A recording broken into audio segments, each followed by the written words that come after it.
उस रात जब मैं सेमिनार हॉल में आराम करने गई थी, तब कुछ दरिंदे उसी सेमिनार हॉल में आ गए थे जिन्होंने हैवानियत की सारी हदें पार कर दी थी।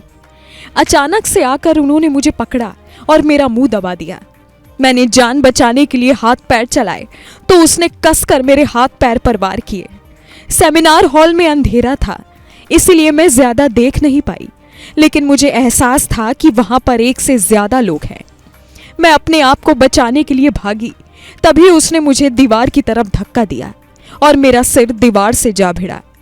उस दौरान मेरे चश्मों का कांच मेरी आंखों में चला गया, जिसके बाद मेरी आंखों से दिखाई देना बंद हो गया था।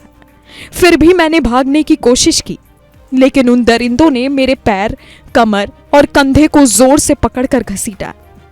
मेरे शरीर से कपड़े उतारे गए, वो भी ऐसे जैसे कोई जानवर किसी को नोच रहा हो।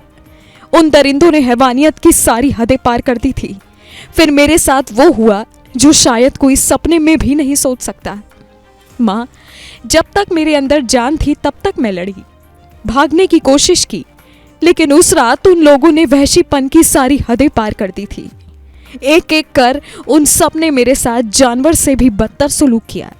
मैं पैर पड़ती रही, रोती रही, लेकिन उन दरिंदों ने मेरी एक नहीं सुनी। मेरे गाल और नाक को दांतों से नोचा।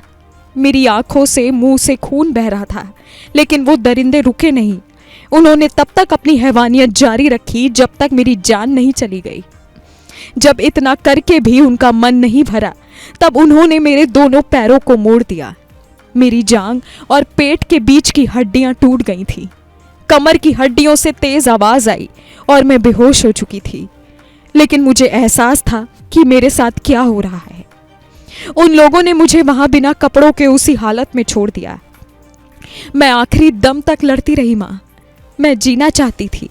मैं उन दरिंदों को सजा दिलवाना चाहती थी, उन्हें सजा मिलते हुए देखना चाहती थी, लेकिन तब तक मेरी सांसों ने दम तोड़ दिया था।